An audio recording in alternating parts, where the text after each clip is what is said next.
مفتی ظہیر صاحب جیسے ہی آپ آئیں گے تو تھوڑا اپنی بات کو روکیں گے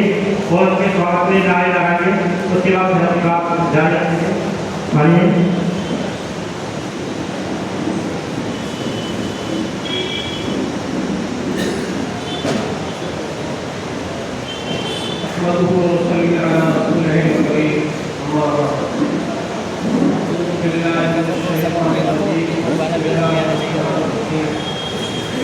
قال الله تبارك وتعالى في القرآن المجيد والفرقان المجيد يا أيها الناس إنا خلقناكم من ذكر وأنثى وجعلناكم شعوبا وقبائل لتعارفوا إن أكرمكم عند الله أتقاكم. محترم حضرات، جناب ڈاکٹر اسلم صاحب دامن برکاتہ اور جناب طالب ارشاد صاحب صوفی سماج کے مدھیہ پردیش کے صدر، یہ ہماری خوش قسمتی ہے کہ اس وقت ہم ایک ایسے موضوع پر یہاں پر جمع ہوئے ہیں جو ہمارے سب کے لیے بہت ہی زیادہ ضرورت اور فائدے کی چیز ہے. جناب طالب ارشاد صاحب نے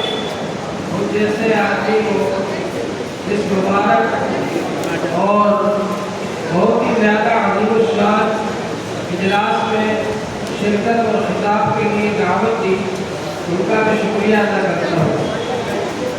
اللہ تعالیٰ شاہ نے ارشاد فرمایا ہے یا ایھا الناس انا خلقناکم من ذکر و انثی، اے انسانوں ہم نے تم کو ایک ہی ماں باپ سے پیدا کیا، وجعلناکم شعوبا وقبائل لتعارفوا، اور ہم نے تمہارے خاندان بنا دیے، ہم نے تمہاری برادریاں بنا دی پہچان کے لیے. لیکن اس بات کو یاد رکھو ان اکرمکم عند اللہ اتقاکم، تم میں سب سے زیادہ جو متقی اور پرہیزگار ہے اللہ تعالیٰ کی نظر میں وہی سب سے زیادہ عزت والا ہے. تو انسانوں کے جو خاندان بنے ہیں یہ خاندان اور برادریاں پہچان کے لیے بنی ہے، اس لیے بنی ہے تاکہ ایک دوسرے کی پہچان ہو. اگر کوئی اس بنا پر دوسرے پر گھمنڈ کرتا ہے کہ میں بہت اونچے خاندان والا ہوں اور دوسرے کو نیچے خاندان والا اور ذلیل اور حقیر سمجھتا ہے تو یہ اس کی بہت بڑی غلطی ہے. حضور پاک صلی اللہ علیہ وسلم نے ارشاد فرمایا لا فضل لعربی علی عجمی ولا لعجمی علی عربی ولا لأحمر علی اسود ولا لأسود علی احمر الا بالتقوی کلکم بنو آدم وآدم من تراب. کالے کو گورے پر، گورے کو کالے پر، عرب کے رہنے والے کو عجم کے رہنے والے پر، عجم کے رہنے والے کو عرب کے رہنے والے پر گھمنڈ کرنے کا کوئی حق حاصل نہیں. تم سب آدم علیہ السلام کے اولاد ہو اور آدم علیہ السلام مٹی سے بنے تھے. جس کے اندر جتنا زیادہ تقویٰ ہوگا، اللہ سے ڈرنے والا ہوگا، اللہ کے حکموں کو پورا کرنے والا ہوگا، اللہ کی نظر میں سب سے زیادہ عزت والا وہی ہے. تو ہمارے طالب ارشاد صاحب نے ان لوگوں کو بلایا، ان لوگوں کو پکارا جو لوگ کے صوفیہ کرام سے تعلق رکھنے والے ہیں، جو خانقاہوں میں بیٹھ کر اپنے کمروں میں بیٹھ کر اللہ کو یاد کرنے والے ہیں اور اللہ سے جو لگانے والے ہیں،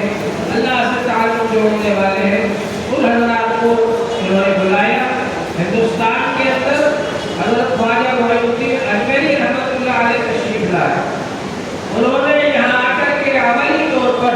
اس آیت پاک کی عملی تصویر پیش کی جو میں نے بھی آپ کے سامنے پڑھی. انہوں نے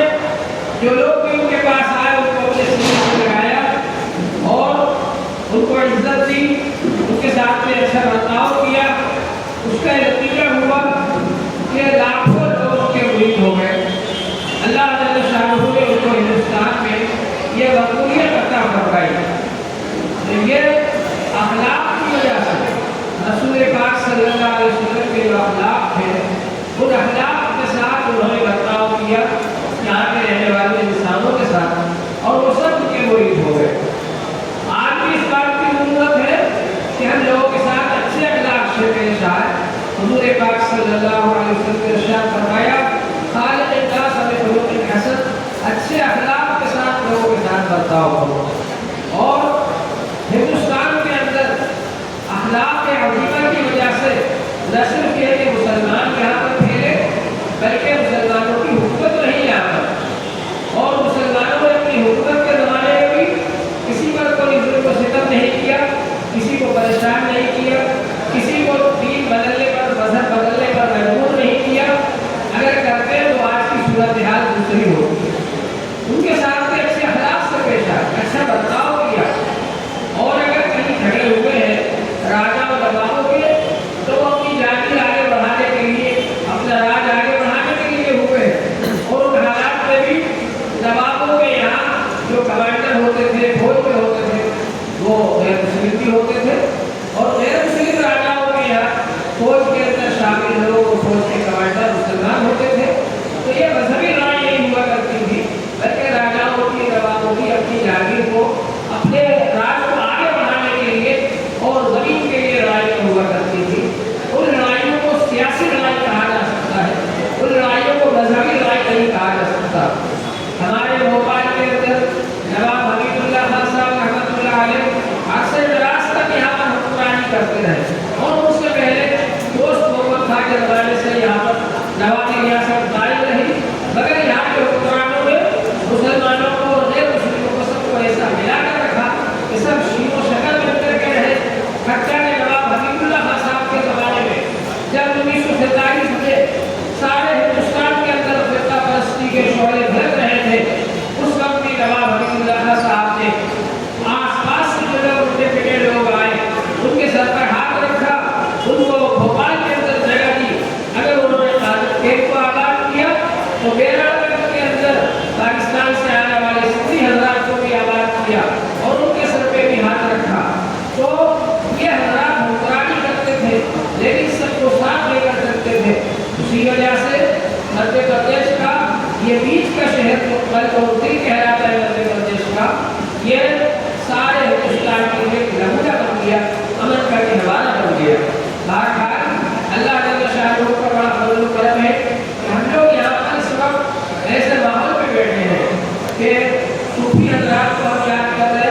اچھا کام کرنے والوں کو یاد کر رہے، اس لیے ضرورت ہے اس بات کی کہ ہم اس حدیث پاک کو یاد کریں جس میں رسول پاک صلی اللہ علیہ وسلم نے ارشاد فرمایا ہے، سید القوم خادمهم، قوم کا سردار وہ ہوتا ہے جو خدمت کرنے والا ہو، جو قوم کی خدمت کرنے والا ہو، اس کو موقع دیا جائے، اس کو آگے بڑھایا جائے، اس کا ساتھ دیا جائے، اس کے ساتھ ہمدردی کی جائے۔ آپ حضرات نے سنا کہ ہندوستان کے کیسے حالات ہیں اور ان حالات میں ہم کو کیا کرنا چاہیے۔ سچر کمیٹی کی رپورٹ کے مطابق مسلمان پچھڑی برادریوں سے بھی زیادہ، پچھڑے لوگوں سے بھی زیادہ پچھڑے ہوئے ہیں، تعلیمی اعتبار سے بھی اور مالی اعتبار سے بھی، اور اس وقت ضرورت ہے اس بات کی کہ مسلمانوں کو تعلیم میں بھی آگے بڑھایا جائے اور مسلمانوں کو مالی اعتبار سے بھی آگے بڑھایا جائے، اس کی ضرورت ہے۔ اور مسلمانوں کے جان و مال کی حفاظت ہو، مسلمان اگر کہیں جا رہے ہیں تو ڈرے پہ کہیں ان کے ساتھ حادثہ نہ ہو، اگر کہیں بازار میں ہے ان کے ساتھ کوئی حادثہ نہ ہو، گھر پر ہے ان کے ساتھ کوئی حادثہ نہ ہو، اس بات کی ضرورت ہے۔ اور جو فرقہ پرستی کی وجہ سے فسادات پھیلے ان فسادات کو ختم کیا جائے۔ ہندوستان ایسا ملک ہے جس کے اندر کئی مذہبوں کے لوگ رہتے ہیں، کئی زبانیں بولنے والے لوگ رہتے ہیں اور کئی خاندانوں کے لوگ رہتے ہیں، لیکن آپ نے نہیں سنا ہوگا کہ زبان کی وجہ سے کبھی یہاں پر جھگڑے ہوئے ہو، رنگ و نسل کی وجہ سے کبھی جھگڑے ہوئے ہو۔ حالانکہ امریکہ اور افریقہ میں ابھی تک رنگ و نسل کی وجہ سے جھگڑے ہوتے لیکن یہاں نہیں ہوتے، زبان کی وجہ سے جھگڑے یہاں نہیں ہوتے، لیکن مذہب کی وجہ سے بھی اگر ہوتے ہیں تو ہماری یہ کوشش ہونا چاہیے کہ ہم ان جھگڑوں کو ختم کریں اور انسان ہونے کی حیثیت سے ہم سب کے ساتھ اچھا برتاؤ کریں کہ وہ ہمارے انسانی بھائی ہیں، ہمارے بھائی چارہ ان کے ساتھ میں ہونا چاہیے۔ یہ کوشش ہماری طرف سے بھی ہونا چاہیے اور ہمارے بھائیوں کی طرف سے بھی ہونا چاہیے۔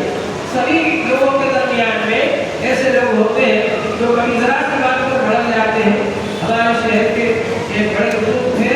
بابولا لوہ صاحب، وہ کہا کرتے تھے کہ کبھی کبھی ایسا ہوتا ہے کہ لوگ آپس میں لڑ جاتے ہیں اور وہ یہ کہتے تھے وقتی بخار ہوتا ہے لیکن وہ اتر جاتا ہے اور اس کی وجہ سے آپس میں دیوار قائم نہیں کرنا چاہیے۔ بہرحال